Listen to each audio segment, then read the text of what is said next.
नमस्कार, स्वागत है आपका। आप देख रहे हैं नेशन न्यूज 10 और आपके साथ मैं हूं मीशा खान। चलिए शुरुआत करेंगे बुलेटिन की बड़ी खबर के साथ। धर्मनगरी हरिद्वार में प्राचीन अवधूत मंडल में ब्रह्मलीन स्वामी हंस प्रकाश जी महाराज का 10वां निर्माण दिवस मनाया गया, जिसमें तमाम संत और नेताओं ने प्रतिभाग किया। इस मौके पर मैन महामंडलेश्वर स्वामी रूपेंद्र प्रकाश ने कहा कि आज हम सबने ब्रह्मलीन स्वामी हंस प्रकाश जी महाराज को याद किया है और उनके दिखाए रास्ते पर चलने का संकल्प लिया है।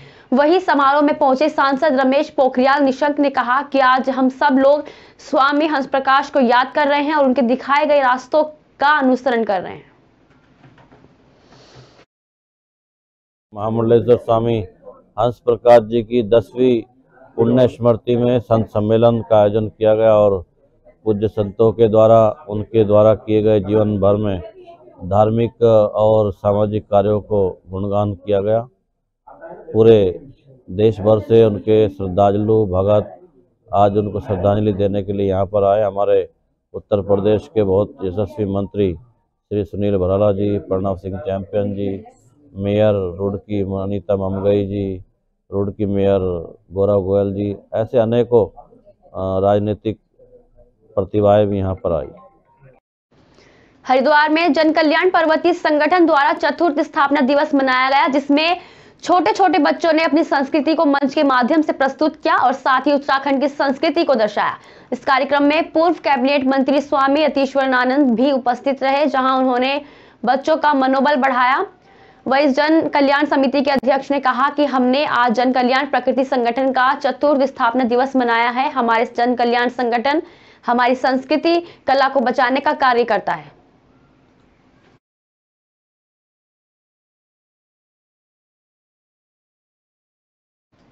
खबर हरिद्वार से, जहां पर उत्तर प्रदेश के राज्य मंत्री सुनील भराला हरिद्वार एक कार्यक्रम में पहुंचे, जहां उन्होंने उत्तर प्रदेश और उत्तराखंड के ब्यूरोक्रेट पर आरोप लगाते हुए कहा कि दोनों राज्यों की स्थिति ऐसी है कि यहां पर नौकरशाही सरकार पर भारी पड़ सकती है। उन्होंने कहा कि हमारे मुख्यमंत्री योगी ने कई बार ट्वीट पर भी लिखा है कि अधिकारी जनता का फोन उठाएं, उनके लिए काम करें, विधायक सांसदों की बातों को जनता के हित के लिए सुने, लेकिन इन सब बातों पर गिरावट देखने को मिल रही है। उत्तराखंड में भी अधिकारी सरकार चला रहे हैं और विधायक और सांसद सिर्फ पीछे बैठे हैं।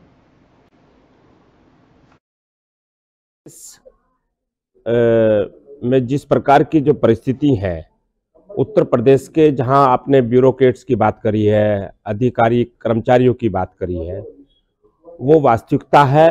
और हमारे उत्तर प्रदेश के मुख्यमंत्री श्री योगी आदित्यनाथ जी लगातार कई बार अपने ट्विटर ऑफिशियल हैंडल पे भी डाल चुके हैं कि अधिकारी सीओजी नंबर को उठाओ, जनता के काम करो, सेवा करो, कार्यकर्ता विधायक सांसदों का सम्मान करो, परंतु उसमें लगातार गिरावट है।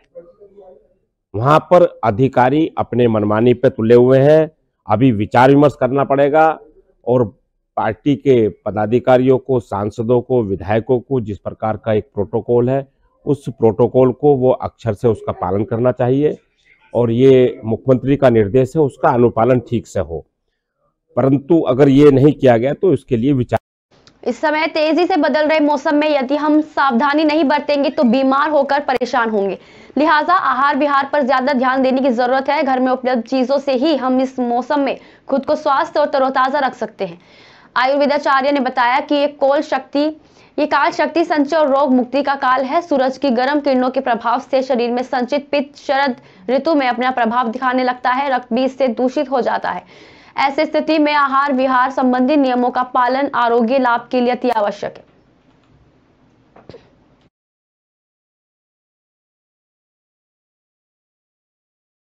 तो आपने महत्वपूर्ण प्रश्न किया है कि क्योंकि हमारी इस समय बहुत ही आपाधापी वाली जिंदगी है, बहुत ही हम लोग अस्त व्यस्त जीवन जी रहे हैं, लेकिन फिर भी अगर हम अपने भोजन के समय को सही रखेंगे तो हमारा स्वास्थ्य भी ठीक रहेगा, क्योंकि भोजन पे ही हमारा स्वास्थ्य निर्भर करता है।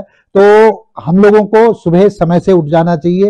हालांकि बहुत ठंड है, लेकिन फिर भी हम लोग अगर सही समय पर उठते हैं तो सुबह गुनगुने पानी का सेवन 1 से 2 गिलास हम लोग जरूर करें खाली पेट, क्योंकि हमारे यहाँ कहा गया है कि दिनांते पीड़ेद्वारी, दिन के अंत में यानी कि सुबह के समय हमें जो है पानी का सेवन करना चाहिए और रात को हमें जो है दूध का सेवन सर्दियों में जरूर करना चाहिए। इसके अलावा सही समय पर नाश्ता करें और नाश्ते में भी कोशिश करनी चाहिए कि हम लोग बहुत ज्यादा हैवी नाश्ता ना करके आजकल जैसे बथुआ, मेथी, हरा प्याज है, इनके पराठे अगर हम खाना चाहें तो ये खा सकते हैं, क्योंकि ये पाचन के लिए भी बहुत अच्छे हैं और हमारे शरीर को एक पर्याप्त ऊर्जा भी देते हैं।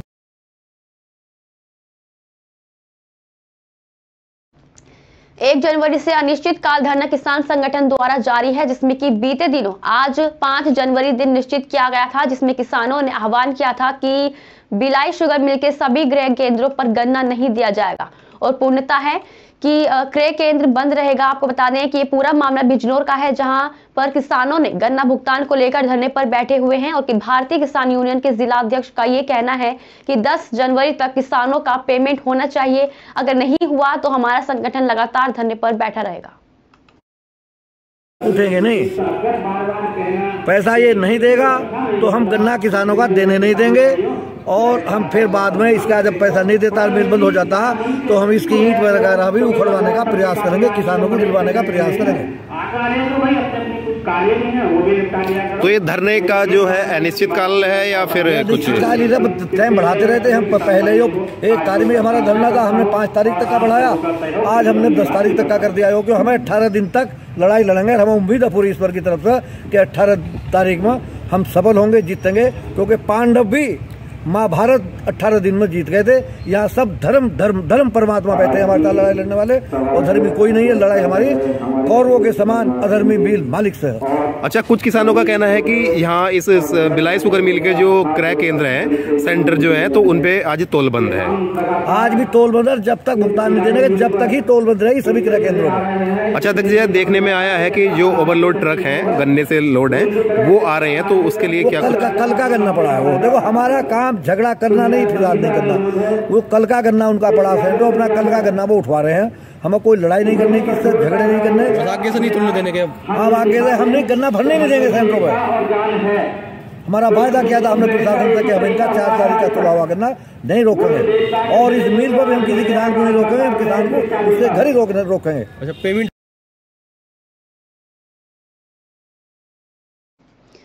खबर खटीमा से है, जहां उत्तराखंड मुख्यमंत्री पुष्कर सिंह धामी पूर्व निर्धारित 2 दिवसीय दौरे पर अपने गृह क्षेत्र खटीमा पहुंचे, जहां भाजपा कार्यकर्ताओं ने उनका भव्य स्वागत सम्मान किया और खटीमा पहुंचकर उन्होंने आज बहुप्रतीक्षित खटीमा बाईपास का लोकार्पण किया। साथ ही उन्होंने नेशनल हाईवे कटरी में जल जीवन मिशन के तहत हर घर नल योजना का भी निरीक्षण किया और उद्घाटन भी किया। साथ ही आपको बता दें कि खटीमा बाईपास के अभाव में स्थानीय लोगों के साथ अन्य शहरों की ओर आवागमन करने वाले लोगों को काफी दिक्कतों का सामना करना पड़ता है।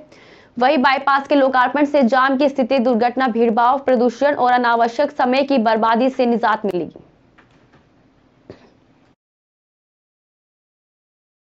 खटीमा बाईपास के लोकार्पण से आज इसके चालू हो जाने से गदरपुर के बाईपास का शुभारंभ। खटीमा बाईपास से बनबसा, टनक, खटीमा, पिथौरागढ़, चंपावत, लोहाघाट और धारचूला तक सीधे जो शहर के अंदर यानी आबादी के बीच से आना पड़ता था, और यहाँ के लोगों को भी तमाम प्रकार का जो अनावश्यक रूप से प्रदूषण है वो उनके ऊपर उसका असर पड़ता था, और जाम और तमाम प्रकार की जो समस्याएं हैं उनसे निजात मिलेगी और सीधे लोग यहाँ से जाएंगे आसपास के क्षेत्रों का। वहीं गदरपुर बाईपास के बन जाने से इस क्षेत्र के लोगों और आसपास के क्षेत्र के लोगों को बहुत बड़ा लाभ होने वाला है। बिजनौर में गौ तस्कर के आरोपी की लगभग 54 बीघा जमीन को कुर्क किया गया। दरअसल आपको बता दें कि पुलिस ने गौ तस्कर के आरोपी पर पुलिस और मेरठ पुलिस ने बड़ी कार्रवाई की है। आरोपी के लगभग 54 बीघा जमीन को कुर्क किया गया है, जिसकी कीमत लगभग 3 करोड़ रुपए बताई जा रही है। पुलिस मौजूद रही और डीएम मेरठ का आदेश पर लाउड स्पीकर के माध्यम से मुनादी कर कुर्की की कार्रवाई की गई।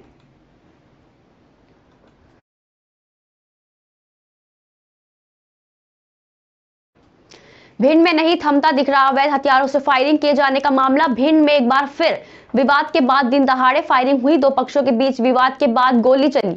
आपको बता दें कि आपसी विवाद को लेकर युवकों के बीच विवाद हुआ था, जिसके बाद दूसरे पक्ष ने पिस्टल निकालकर 3 से 2 राउंड फायरिंग की। स्कूटी पर सवार होकर मुंह बांधकर आए 3 से 4 युवकों ने घटना को अंजाम दिया।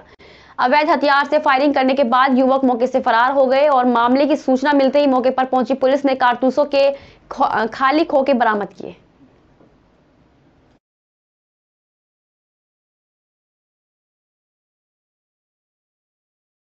शासन को गुमराह कर प्रतिनियुक्ति पर आए 2 कर्मचारियों द्वारा मंडी सचिव का वेतन लिए जाने का मामला भोपाल तक पहुंच गया है। पूरे मामले को लेकर एक सामाजिक कार्यकर्ता राजकुमार ने मंडी बोर्ड के एमडी कार्यालय में ज्ञापन सौंपकर कार्रवाई करने की गुहार लगाई है। राजकुमार ने बताया कि दोनों कर्मचारी सचिव के लिए पात्र नहीं हैं, जबकि 15 सालों से उक्त पद का वेतन का लाभ अपराध कर रहे हैं। दोनों ने हाईकोर्ट में बेफर्जी दस्तावेज प्रस्तुत कर न्यायालय को गुमराह किया है और साथ ही राजकुमार ने एमडी को ज्ञापन सौंपकर दोनों के खिलाफ अधिकारियों के खिलाफ धोखाधड़ी का प्रकरण दर्ज करने की मांग की है। ये है कि प्रतिनियुक्ति के 2 कर्मचारी हैं जो मंडी सचिव का वेतन ले रहे हैं करीबन 15 साल से, और इन्होंने क्या किया हुआ है कि जबलपुर हाईकोर्ट में इनकी एक रिट लगी हुई थी, उनको भी इनने दस्तावेज फर्जी तौर से दस्तावेज जारी करके, और ये पहले नंबर तो ये दोनों कर्मचारी सचिव के लिए पात्र नहीं है, तो ये भ्रष्टाचार सबसे बड़ा भ्रष्टाचार है कि इनने कोर्ट को भी गुमराह किया हुआ है। अब ये कोर्ट को त्रुटिपूर्ण दस्तावेज प्रस्तुत किए हैं, प्रस्तुत करने के बाद लगातार 15 साल से मंडी समिति को या मंडी बोर्ड को कंटिन्यू चूने लगा रहे हैं, और जितनी वेतन है वेतन से अधिक वेतन ले रहे हैं, और काफ़ी लंबे समय से पदोन्नति प्रशासन द्वारा बंद की गई है, मगर इनकी पदोन्नति की गई है। और इन्हीं के लेटर में मंडी बोर्ड के क्या बोलते हैं नोट शीट पे खुद इनका पद लिखा हुआ है, किस पोस्ट के लिए ये भी मतलब योग्यता रखते हैं, उसके बावजूद उससे बड़ी पोस्ट पे आज भी मंडी सचिव बने हुए हैं। गरियाबंद जिले में आज 1000 से ज्यादा अंशकालीन स्कूल सफाई कर्मचारियों ने अपनी 2 सूत्रीय मांग अंशकालीन से पूर्णकालीन और कलेक्टर दर मानदेय की मांग को लेकर धरना प्रदर्शन और धरना स्थल से तहसील कार्यालय तक रैली निकालकर मुख्यमंत्री के नाम तहसीलदार को ज्ञापन सौंपा है। वही सफाई कर्मचारियों ने बताया कि आज इस महंगाई के दौर में इतने कम पैसे में हम अपना परिवार कैसे चलाएंगे, और शासन से अनुरोध करते हुए कहा कि हमें कलेक्टर दर पर वेतन दिया जाए। साथ ही सफाई कर्मचारियों ने शासन को चेतावनी दी कि अगर मांग पूरी नहीं हुई तो आगे जिला मुख्यालय में और राजधानी में उग्र आंदोलन करेंगे।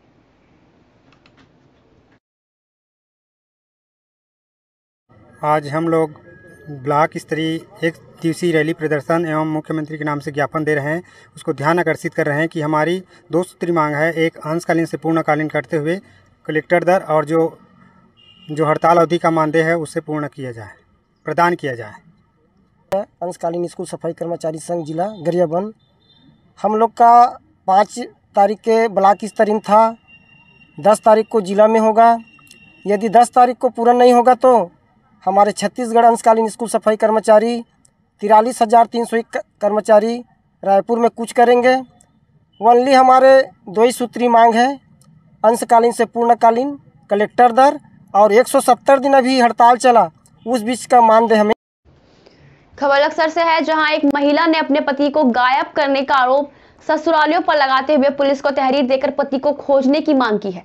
आपको बता दें कि महिला का कहना है कि सलमान के परिजनों ने हम दोनों को निकाह के बाद से ही अपने घर आने की अनुमति नहीं दी थी, जिसके बाद दोनों गांव में किराए के मकान पर रह रहे हैं। पीड़िता का आरोप है कि पिछले 5 दिनों से सलमान घर पर नहीं आया। आपको बता दें कि महिला की तहरीर के आधार पर जांच की जा रही है। सर ऐसा मामला है सर, आज 5वां दिन है सर। 1 तारीख से मेरे पति शाम के 4 बजे से गए थे लक्सर बता के, और उसके बाद मुझे जब पता लगा, मैंने उनके फैमिली वालों को फ़ोन किया तो उनको भी पता लगा, उन्होंने कहा कि हमें नहीं पता। तो जब 8 बज गए सर, उसके बाद उनका 6 बजे नंबर स्विच ऑफ हो चुका था। उसके बाद 8 बज गए, 9 बज गए, मैं वेट करती फिर मैं रोना स्टार्ट कर दिया, फिर मोहल्ला इकट्ठा हो। फिर मैंने उनकी फैमिली को फ़ोन किया, उनके पापा को फ़ोन किया, उसके बाद वो बोले हमें नहीं मालूम। तो सर एक बात बताइए, आज 5वां दिन हो गया, फैमिली के अलावा किसको मालूम होंगे? मेरे हस्बैंड है वो, उनको फैमिली वालों ने ही गायब कराया सर। वो जाके रोज उनसे मिलते थे, और उसके बाद मेरे पास उनकी रिकॉर्डिंग भी है कि वो घर पे जाके प्लानिंग बनाते थे। हल्द्वानी रेलवे भूमि अतिक्रमण मामले में सुप्रीम कोर्ट ने फिलहाल रोक लगा दी है, लेकिन सुप्रीम कोर्ट के निर्णय का हरिद्वार के कांग्रेस नेताओं ने स्वागत किया है। कांग्रेस जिलाध्यक्ष राजीव चौधरी और कांग्रेस सेवा दल के प्रदेश प्रभारी राजेश रस्तोगी ने कहा कि भाजपा सरकार गरीब मजलूम लोगों को उजाड़ने पर तुली है और सुप्रीम कोर्ट ने मानवता के पक्ष में निर्णय दिया है। कांग्रेस पीसीसी सदस्य ने कहा कि सुप्रीम कोर्ट के निर्णय की हर तरह सराहना हो रही है। उन्होंने कांग्रेस हल्द्वानी के सभी 45,000 परिवारों के साथ जी जान से खड़ी हुई है। अब चाहे कोई भी जंग क्यों ना लड़नी पड़े, कांग्रेस इन परिवारों को इंसाफ दिलाकर ही दम लेगी।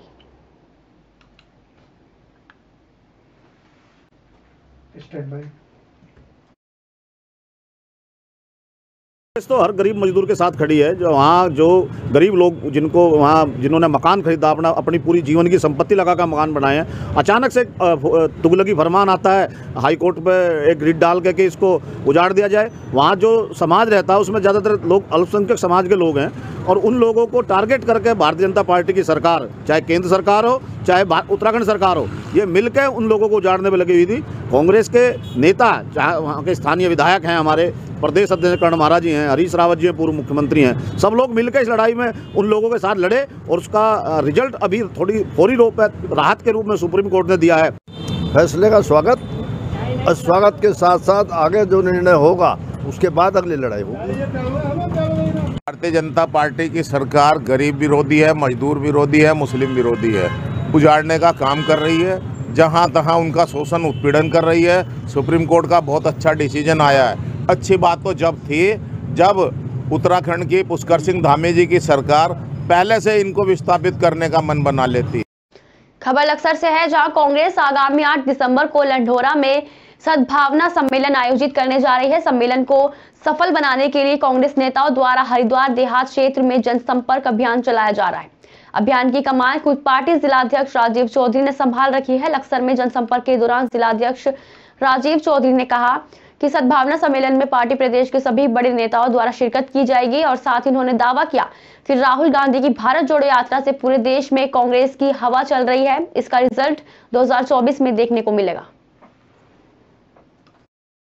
लोग अभी प्रदेश अध्यक्ष जी ने मुझे यहाँ हरिद्वार ग्रामीण का जिला अध्यक्ष के लिए नियुक्त किया है, तो काफ़ी लंबे समय से संगठन का जो काम था थोड़ा सा ठंडा पड़ा हुआ था। तो अध्यक्ष जी के आदेश पे कि कार्यकर्ताओं में ऊर्जा कैसे लाई जाए, और दूसरी तरफ आज देश में जो एक नफरत और ईर्ष्या और एक ऐसी भावनाएं देश के अंदर पैदा हो गई हैं, जिसके लिए हमारे राहुल गांधी जी पूरे कन्याकुमारी से लेकर और श्रीनगर तक भारत जोड़ो यात्रा लेकर निकले हैं। साहब और हरीश रावत जी ने जोड़ लगा दिया और यहाँ आकर के राजीव जी के साथ, रस्तोग जी के साथ और बालेश जी के साथ और हमारे जो बाहर के अतिथि लोग आए हैं, इन लोगों के साथ जो आए हुए हैं, जो इनके अंदर ऊर्जा है, जो शक्ति है, ये शक्ति अगर लग गई तो बीजेपी हरिद्वार कॉन्स्टिट्यूएंसी से भाग जाएगी, रहने की नहीं।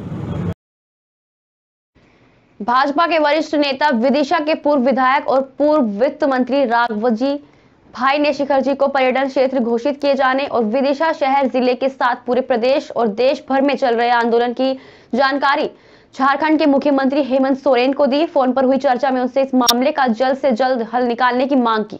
वित्त मंत्री ने बताया कि मुख्यमंत्री ने उन्हें इस समस्या का स्थायी और जल्द हल निकालने को आश्वासन दिया है। उन्होंने ये भी कहा कि जैन समाज को आहत करने का उनका कोई इरादा या उद्देश्य नहीं था। जी, शिखर समन का जो चल रहा है, मुख्यमंत्री जी से आपकी चर्चा हुई है, झारखंड के मुख्यमंत्री जी से क्या चर्चा हुई है, क्या है?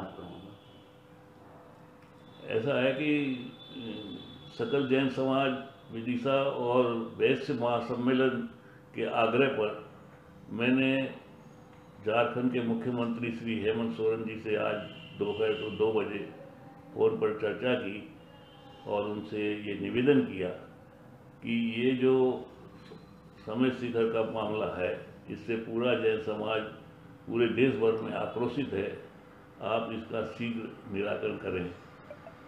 श्री हेमंत सोरेन जी ने मुझे आश्वासन दिया कि हम इस मामले को बहुत गंभीरता से ले रहे हैं। उन्होंने कहा, मैं स्वयं पारसनाथ तीर्थ का बहुत सम्मान करता हूं और मेरी ये कभी मंशा नहीं थी कि किसी की भावनाओं को ठेस पहुंचे। हम शीघ्र ही इसका निराकरण करेंगे। आज सुबह से ही नगर क्षेत्र में सिख समुदाय के द्वारा श्री गुरु गोविंद सिंह जी का 353वां जन्म दिवस मनाया जा रहा है। जन्मदिन पर सिख समुदाय के लोगों ने बड़े गुरुद्वारे से नगर कीर्तन का आगाज किया। इस नगर कीर्तन में उत्तर प्रदेश, उत्तराखंड के सिख समुदाय के लोगों ने बढ़ चढ़कर हिस्सा लिया। इसी को लेकर चप्पे चप्पे पर इंटेलिजेंस और पुलिस प्रशासन, स्थानीय प्रशासन मौजूद रहा। नगर कीर्तन में महिलाएं, पुरुष और बच्चे नगर क्षेत्र की सड़कों पर झाड़ू लगाकर श्री गुरु गोविंद सिंह जी की झांकी ले जा रहे थे।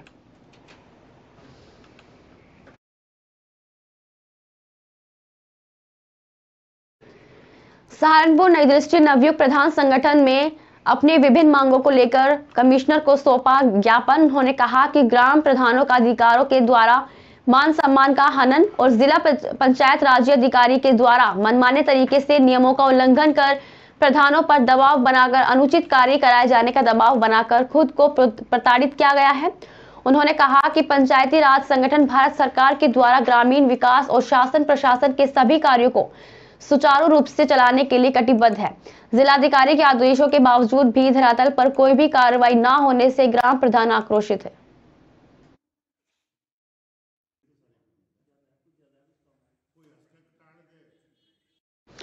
आज के लिए बस इतना ही। देखते रहिए मेरे साथ नेशन न्यूज़ 10।